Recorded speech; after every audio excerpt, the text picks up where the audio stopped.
So in this video, I'm going to do a quick review of the Click. This is my Honda Click 125 injection. I've had it for about a year now, and it's never failed me. Never failed to start. It's got a quick stop. I'll start about the brakes because that's one of the most important features here in the Philippines, especially in town driving, and that's what I use this bike for. The brake here is for the back brake, and when you click it, when you hit it, it actually only goes to the back brake, and when you go to about 50%, it will go to the front and the back. I think it's 30% in the front and 70% in the back, or 20/80. I'm not quite sure the ratio there. It also has a digital meter, and that digital meter shows you, obviously you can see it pretty well here in the sunlight, direct sunlight. It gives you, of course, your speed. It gives trip A, trip B, and some other data here that I don't really use. So trip A, trip B, and so on.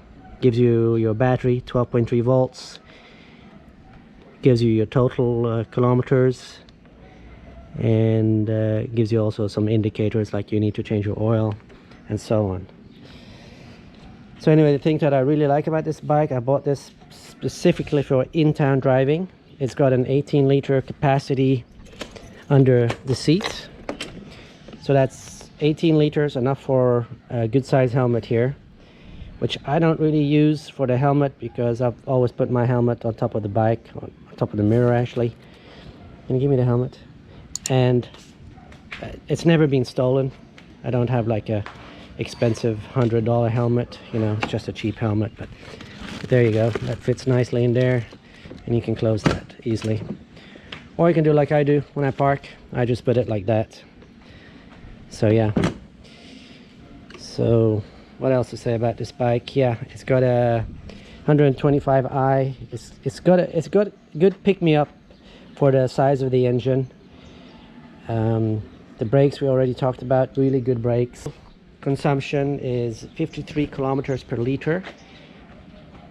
That equates to about 200 kilometers per gallon, or for you Americans, 125 miles per gallon. That's really, also the engine is liquid cooled, automatic obviously.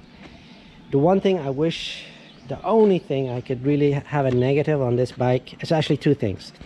One thing is only got one of these here back here. It would be preferable to have two, but it's only on one side. The strut is only on one side. The other thing is the ticker. It doesn't make any sound, so sometimes when you're driving you just forget it on, and it doesn't switch off automatically after X amount of minutes or anything, and you can be driving 10 minutes or more with that thing on without even knowing it. So yeah, that's the only thing. I wish I've tried some other scooters and they have like a high sound when you're doing this tick tock, and you can hear it, so that's nice. I might add that feature to this at a later point. It's also got some nice sized pockets in here, big enough for a cell phone, and this one is somewhat smaller. I put change typically in here. So yeah, it's overall a very nice bike, and the cost for it here in the Philippines is about 75,000 peso, which at the ratio of 50 peso per dollar is about $1,500, and it's really worth it. If you're going to spend, I'd say, a year, buy one of these. Even you'll sell it for probably 50 to 60,000 easy after a year. So your loss is very small. Also, the maintenance, all I've done on this is an oil change, 2 oil changes since I got it. And it's an amazing bike.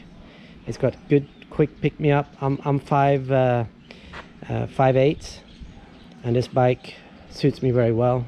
My Filipino girlfriend is light, so with us two, even in town driving, it's still got quick pick-me-up. I zoom between cars, go past other scooters, and it's a great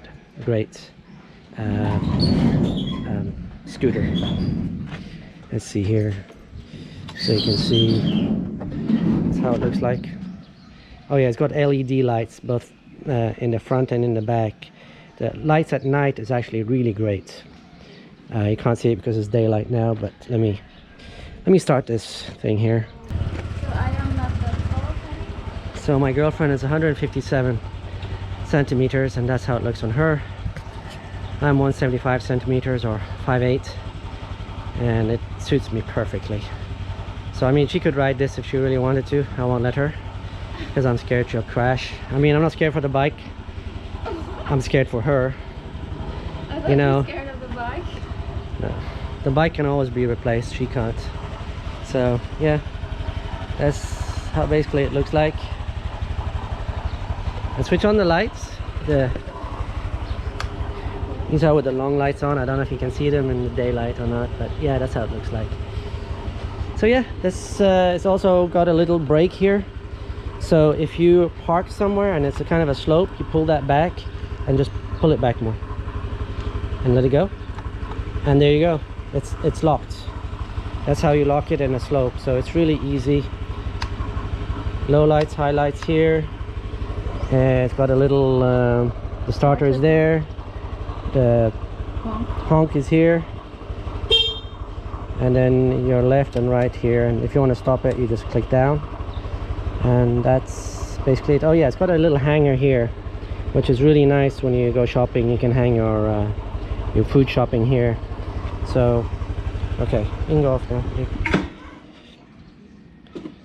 So typically when we go shopping, we put food here, right there. We put food under here, and she has a backpack, or I have a backpack. I also added this, but to be honest, I've never used it. I maybe used it twice, so that was a waste of money. I'm probably gonna end up taking it off. So yeah, so that's it. This is how it looks like. I would highly recommend this. Now, I have another bike. I have the Ninja 650 that I use for touring, and I'm recommending this bike if you live in a in town, like a Dumaguete type of place. However, if you're only gonna have one bike and you want to do some touring, I would recommend the Honda PCX over this.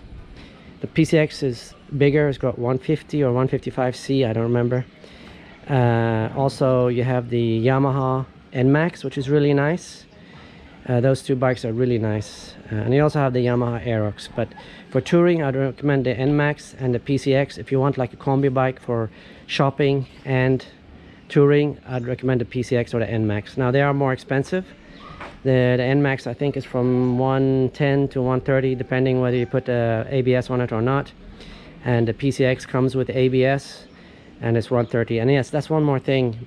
If you can, these bikes, I had no choice, so they don't come with ABS. If you can get a bike with ABS, especially on the front brake, I'd highly recommend it. As driving here in the Philippines, you'll encounter a lot of sand on the roads, and if you brake on the sand, you know what happens next. So yeah, I would recommend with ABS if at all possible for the scooters. If not, go with what you can buy. But yeah, Honda Click 125, highly recommended. If you're only gonna get one bike, I would get the Honda PCX or the Honda NMAX if you're doing touring. If it's just for shopping in town, I would go for the 125 Honda Click. Thanks, bye.